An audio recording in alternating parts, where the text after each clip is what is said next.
अस्सलामुअलैकुम। कैसे हैं आप सब लोग? उम्मीद है कि आप सब ठीक होंगे और अपनी फैमिलीज़ के साथ सेफ़ होंगे। अल्हम्दुलिल्लाह मैं भी बिल्कुल ठीक हूँ। आप सबकी दुआओं और सपोर्ट का शुक्रिया। तो आज बात होगी जी, फाइनली बड़ी मिन्नतों समाजतों के बाद, पाँव पकड़ने के बाद, रोने-धोने के बाद और सिफ़ारिशें लोगों से सिफ़ारिशें करवाने के बाद फाइनली फाइनली ईमान की एक झलक उन्होंने दिखा ही दी अपनी यूट्यूब फैमिली को। अपनी यूट्यूब फैमिली जो उनकी उनसे नफ़रत करने लगी थी, जिन्होंने उनको दिन में तारे दिखा दिए, इनका सॉफ्टवेयर अपडेट कर दिया। तो ये पावर है जी अवाम की, ठीक है? और ये कोई मामूली पावर नहीं है, आपके सामने ही है इसका नमूना कि इस पावर ने कितना बड़ा काम किया है। ऐसी लड़की जिसको ये मनहूस करार देते थे, जिसके ऊपर इन्होंने अभी चंद दिन पहले ही इल्ज़ाम लगाए हैं कि इसके लक्षण नहीं है घर बसाने के, ठीक है? और जिनके लक्षण होते हैं ना घर बसाने के, वो इस तरह की हरकतें नहीं करते। और जिस बंदी को इसने हाइड कर दिया था, वीडियो में नहीं आएगी, अब जब खुद की छितरौल हुई, जब खुद की ऑडियंस जो है उन्होंने लान तान किए और लोगों ने अनसब्सक्राइब करना शुरू किया, तो मोहतरम अपना थूका हुआ चाट कर अपनी बीवी को ले आए कैमरा में, ठीक है? कि आ जाओ, एक दीदार करवा दो, अल्लाह का वास्ता है, एक बार आ जाओ, थोड़ी देर के लिए आ जाओ, भले एक वो कहते हैं ना, एक क्लिप बनवा लो बस, उसके बाद बेशक अम्मी के पास आराम से रहती रहना। बस मेरी जो ऑडियंस नाराज़ है और मुसलसल जो मुझे तनकीद का सामना है, उससे मेरी जान छुड़वा दो। तो इस पे बात करते हैं और बात करेंगे जी। इस बार ईमान ईमान वो ईमान नज़र नहीं आई मुझे जो रुखसती वाले दिन थी, और आज मुझे वो माँ नज़र नहीं आई। आज मुझे बड़ी मजबूत एक बेटी की माँ नज़र आई, ईमान की जो अम्मी है, ठीक है? वो, और उन्होंने बहुत ही करारा जवाब दिया। इस पे भी बात करेंगे। जो ईमान ने बात की, उनकी मदर ने बात की और साथ उनके शायद मामू थे, उस पर भी बात करते हैं। और अम्मा जी के ड्रामे, अम्मा जी के हमेशा की तरह रोने धोने और अपनी खुद की गलतियों की जो है, कहते हैं ना, जो इनको सज़ा मिल रही है उसका इल्ज़ाम दूसरों के सर थोपना, जो इनकी पुरानी आदत है, आज फिर वही किया गया है। रजब की बहन और अम्मी ने फिर वही किया और मगरमच्छ के आंसू बहाए और लोगों को इमोशनली फिर से ब्लैकमेल करने की कोशिश की, हमदर्दियाँ बटोरने की, जो इनकी शुरू से आदत है। इस पर भी बात करते हैं। और ईमान ने अभी फ़ातिमा खान जो है, ईमान नहीं सॉरी, फ़ातिमा खान जो इनकी लवर हैं, रजब की लवर हैं, ठीक है? वो कहती हैं यकतरफ़ा प्यार था, मतलब कि रजब का मुझसे नहीं था, मेरा उससे था और मैं उसको चाहती थी। तो उसने एक इंटरव्यू रिकॉर्ड करवाया है और उसमें कुछ उसने हक़ाइक़ से पर्दा उठाया। उस पर भी बात करते हैं और मैंने उसके कमेंट्स भी कुछ शेयर कर दिए हैं, जिस चैनल पे बैठ के उसने ये बातें की हैं, वहाँ से मैंने स्क्रीनशॉट लेके लगाए हैं, आप पढ़ सकते हैं। इस पर भी बात करते हैं। तो वीडियो को आपने बिल्कुल भी स्किप नहीं करना और चैनल को करना है सब्सक्राइब, वीडियो को करना है लाइक और शेयर।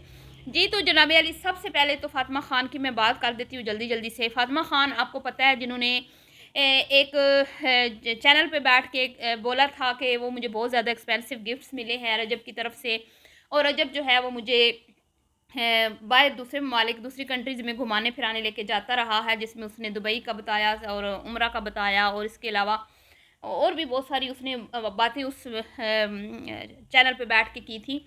साथ में उसने बोला था कि मुझे ये जो घड़ी मैंने पहनी हुई है, बहुत कीमती, काफ़ी एक्सपेंसिव घड़ी थी, वॉच जो उसने पहनी हुई थी, वो मुझे गिफ्ट की है मेरी बर्थडे पर, ठीक है?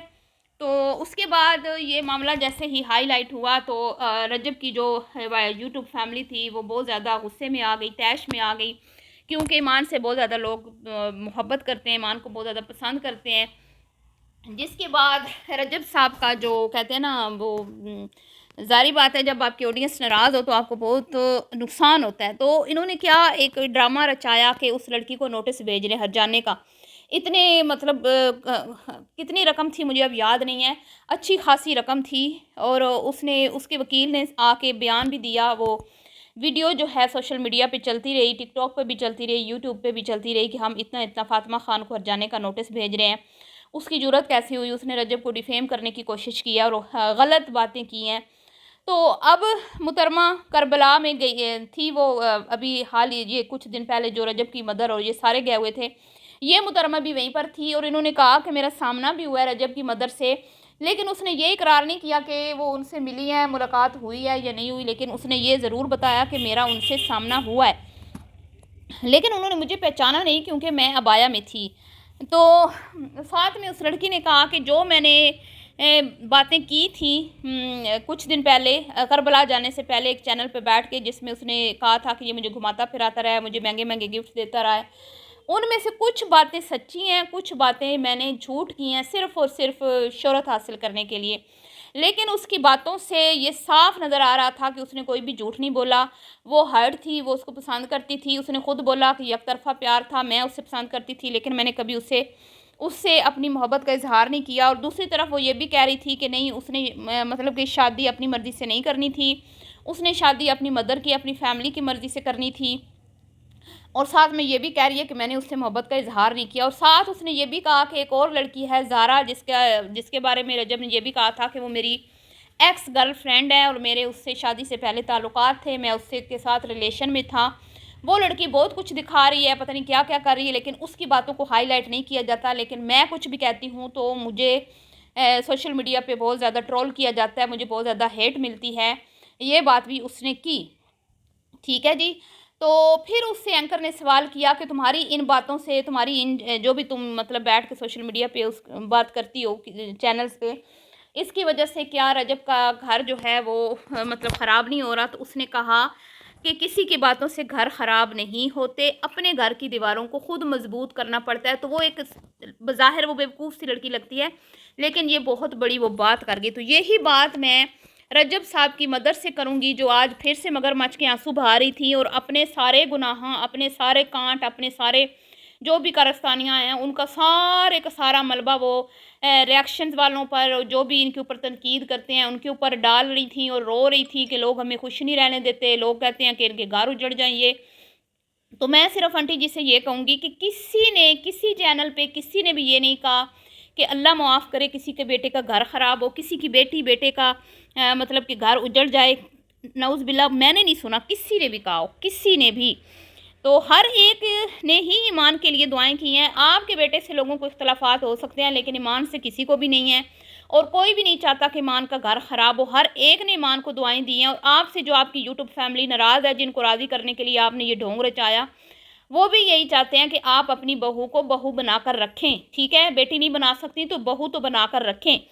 तो यही तो डिमांड थी, जिस मजबूरी में आप लोग अफगान को घर लेके आए हैं। वरना आप, हमें पता नहीं है, आप कहते हैं कि भाई 40 मिनट के व्लॉग में हम क्या दिखाते हैं, क्या दिखाते हैं, आपको पता नहीं है आप क्या दिखाते हैं। आपने हमेशा यही दिखाया कि आपने ईमान की फैमिली को जूते की नोक पे रखा, ईमान को कभी वैल्यू नहीं दी। आप जिस दिन अपनी बहू को ब्याह के लाई थी, उस दिन आपने ये वेलकम किया होता ना जो आज वेलकम किया है। अभी तो आपका सॉफ्टवेयर आवाम ने अपडेट किया है ना। अभी तो आपको लोगों ने डंडा दिया है कि भाई क्यों आप एक बच्ची की ज़िंदगी ख़राब कर रहे हो, क्यों आपका बेटा जिम्मेदारियां नहीं उठा रहा, क्यों अपनी बीवी को टाइम नहीं दे रहा, क्यों अपनी बीवी को साथ नहीं रखता। ठीक है, तो अब आप थोड़ी सी, आप मतलब अगलों ने भी आपको थोड़ा सा आईना दिखाया और अगलों ने भी थोड़ी सी ज़िद की लड़की वालों ने, तो आपका थोड़ा सा दिमाग ठिकाने पे आया। वरना कब आपने किसी की बेटी, मतलब कब आपने ईमान को उस घर में ये फील करवाया कि उसका घर है? जिस दिन आप ब्याह के लाई थी, उस दिन आपने यही वेलकम किया होता जो आज किया है। सदके वारी जैसे आप जा रही थी अब अपने मतलब के लिए, यही सदके वारी उस दिन क्यों नहीं गई? ये जो आज नंद साहिबा बड़ी बड़ी बड़के मार रही थी, सदके वारी तो ये तो फूल तो पत्तियाँ, तो उस दिन क्या था? उस दिन तो ये कहीं पे इसकी वो कहते हैं ना इतना इसको तकब्बुर था, ये कहीं टिक नहीं रही थी, हैं? तो उस दिन क्यों नहीं आपने अपनी बहू को वो वैल्यू दी जो देनी चाहिए थी? क्यों आपने एक 6 फुट के बंदे के सामने उसको बिठा के उसका गोडा पकड़ाई रस्म करवाई? आप लोगों के अंदर गैरत नहीं है, हैं? और फिर उसके आगे 4 पेपर रख के उसको मेंटली पहले दिन से टॉर्चर करना शुरू कर दिया कि भाई खबरदार घर की बात बाहर ना जाए, खबरदार लड़कों लोंडो लपाड़ों से तुमने मुझे रोकने की कोशिश की, खबरदार तुमने हमारे घर का माहौल बदला, खबरदार ये, खबरदार। क्यों भाई? जब एक लड़की आप लेके आते हो तो आप ज़हनी तौर पे तैयार नहीं थे कि भाई एक बच्ची पढ़ी लिखी आ रही है, हमने घर के माहौल को थोड़ा बदलना है? क्यों? वो अगर अपने आप को बदल रही है आपकी खातिर, तो आप थोड़ी सी लचक क्यों नहीं दिखा रहे थे उस टाइम, हैं? अब तो आप बड़े सीधे हो गए ना। अब तो कैसे आपका सॉफ्टवेयर अपडेट हुआ है? तो जी ये हाथी के दांत खाने के और दिखाने के और, अब ये पाँव पढ़ पढ़ के उसको ले आए हैं। लेकिन जी आपने सुन लिया, मैंने भी सुना, ईमान ने जो स्टेटमेंट दी, उनके फेस से आप उनको नज़र आ रहा होगा कि वो कोई इतने खुश नहीं थे। कोई इतना वो मतलब कि जैसे एक बंदे को होती है ना, एक लड़की चले कुछ दिन नाराज़ रही है तो बाद में उसका शोर मनाने गया तो वो बड़े मान से बड़ी खुशी से अपने घर आती है, और सही उसको मतलब एक होता है कि हाँ उसकी एक फीलिंग होती है कि ये घर मेरा है, ठीक है, मैंने इसको संभालना है। कहाँ उसको ये फीलिंग आपने देखा उसके फेस से कि उसको लगा हो कि मैं अपने घर आई हूँ? नहीं, बिल्कुल भी नहीं। और ना वो इस घर में रहना चाहती है। और उसने साफ बोल दिया कि इस मुश्किल वक्त में मेरा भाई मेरे साथ खड़ा रहा, जिसको रजब साहब ने कहा कि भाई तुम्हारी जुर्रत कैसे हुई मेरी बीवी का हाथ दिखाने की, तुम्हारी जुर्रत कैसी हुई मेरी बीवी की आवाज़ सुनाने की, मेरी बीवी का हाथ दिखा के आवाज़ सुना के तू यूट्यूब पे शोहरत हासिल करना चाहता है। खबरदार, तुमने मेरी बीवी को इस्तेमाल किया, एक पर्ची के पैसे भी मैं देता हूँ, दवाइयों के पैसे मैं, ये वो। भाई तुम लोग हो क्या हैं? तुम लोग कुछ भी नहीं थे जब उन्होंने बेटी दी थी। कोई लालच में आके तुम्हें उन्होंने अपनी बेटी का रिश्ता नहीं दिया था। तो ये खुद तुम लोग सोशल मीडिया पे बैठ के उसको मनहूस करार दो, खुद तुम सोशल मीडिया पे बैठ के कहो कि भाई ये घर बसाने वाली लड़की नहीं है, और फिर इल्ज़ाम तुम लगा दो दूसरों पर, हैं कि दूसरों ने हमारे घर उजाड़ने की। तुम्हारे घर उजाड़ने, कोई भी किसी का घर नहीं उजाड़ता। घर जिसका भी उजड़ता है ना, उसकी अपनी खुद की गलतियों की वजह से उड़ता है। अपने गिरबान में झांकें आंटी जी, और अपने बेटे को बोलें अपने गिरबान में झांकें। आपने तो सारी जो मुसीबतें हैं उसका मुद्दा पहले ईमान पे डाला, अब ईमान से आप राज़ी हो गई हैं, उसको मना लिया, तो अब सारा मुद्दा आपने रिएक्शन वालों पे और इधर जो भी तनकीद वाले कर रहे हैं या आपको समझाने की कोशिश करते हैं या आपको आईना दिखाते हैं, आपने उन पे डाल दिया। क्या बात है आप लोग, आप तो बहुत मासूम है ना, आप तो इनोसेंट है, आपको तो पता ही नहीं है ना, आप तो इस मतलब दुनिया आपने देखी नहीं है, कुछ भी नहीं किया ना आपके बेटे ने जो बाहर बैठा हुआ है। और मुझे अब बताती हूँ उनकी अम्मी ने क्या कहा। हाँ, माँ ने तो कहा ना कि अपनी जिम्मेदारियाँ उठाए और अल्लाह करे। इसने कहा था ना पहले रजब साहब ने कि देखते हैं अल्लाह करे के साथ मतलब हमारा रहता है कि नहीं रहता, ये तो इस तरह की बातें इसने की थी। आज ईमान ने भी वही बातें की हैं कि उस सिखा दिया ना उस बेचारी को। उसने भी यही कहा कि अल्लाह करे हमारा ये रिश्ता ये प्यार बरकरार रहे, लेकिन मैं चाहती हूँ कि मेरा शौहर अपनी जिम्मेदारियाँ खुद आके उठाए, ठीक है, अपने मसले मसाइल सुलझाए, अपनी जिम्मेदारियां निभाए। और अगर वो यहाँ नहीं आ रहा, उसको डर है कि वो रेस्ट हो जाएगा, तो अपने बीवी बच्चे को वहाँ बुलाए। कब तक अपनी बीवी बच्चों को के बारे में झूठ बोल के कि उनका तो आईडी कार्ड नहीं बना, उनका तो पासपोर्ट नहीं बना, ये नहीं बना, वो नहीं बना, तो आप लोंडो लपाड़ों के साथ वहाँ पे याशी करोगे। और आपकी बीवी यहाँ पे, बीवी आपकी और बैठी वो अपनी अम्मा के घर है पिछले 8-10 महीने से, शर्म से डूब मरने का मुकाम है। तो लोंडो लपाड़ों को एक दफ़ा उसने तो बोला है ना कि भाई मेरी जो जिम्मेदारियाँ वो निभाए, तो कैसे निभाएगा जब तक लोंडो लपाड़ों के साथ है, तब तक तो वो कुछ भी नहीं, उसने तो वही करना है। तो भाई उसने इशारा कर दे दिया है, मतलब उसने अपनी जो भी शराइत ही समझे ना कि भाई ये शराइत है कि अगर आप चाहते हैं कि मैं इस घर में रहूं, बसूं, अपना घर बनाऊं, या वो मुझे रखना चाहता है, तो अपनी जिम्मेदारियां निभाए। दूसरी तरफ उसकी वालदा ने भी ये करारा जवाब दिया और उन्होंने कहा कि भाई शादी सिर्फ दो लोगों के दरमियान नहीं होती, शादी दो ख़ानदानों के दरमियान होती है। पाकिस्तान में हमारे कल्चर में यही है, शादी वाकई में उनकी अम्मी ने कहा दो ख़ानदानों में होती है। अब ये नहीं कि आपकी बहू के बारे में कोई भी कहीं भी बैठ के गंद खलादत बकता रहे और सास को और नंद को परवाह ही ना हो, ठीक है। और नंद साहिबा के जो शोहर साहब हैं, शोहर नामदार हैं, वो किसी टाइम भी उठ के ईमान के भाई के ऊपर मतलब कि बंदूक तान के खड़े हो जाएं कि तू होता कौन है मेरे सामने ऊंची आवाज़ में बात करने वाला। और जब दिल करे ईमान के भाई को आप कुछ भी कह लें उठ के, तो ईमान सिर्फ ईमान उनकी बेटी है, ठीक है। आप अगर उनके साथ इस तरह का सलूक करोगे तो उसको भी बुरा लगेगा। और उसने बोला ठीक है कि उसने अपने भाई का दिफा किया, तो सियानों के लिए इशारा ही काफ़ी होता है जी। इशारों में ही उन्होंने बहुत कुछ कह दिया, थोड़ी सी बात उन्होंने की, लेकिन वो थोड़ी सी बात बहुत ज़्यादा थी समझने वालों के लिए। लेकिन ये तो इनका तो मकसद था ना बस क्लिप बनाना। बस एक बार हम लोगों को करारा जवाब दे लें।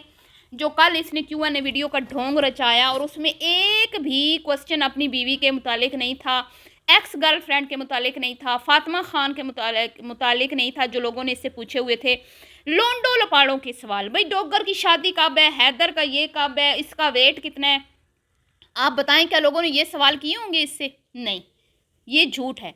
और लास्ट में उसने सिर्फ जी लोगों को भाई करारा जवाब देने के लिए कल आपको खुशखबरी सुनाएंगे, कल आपको।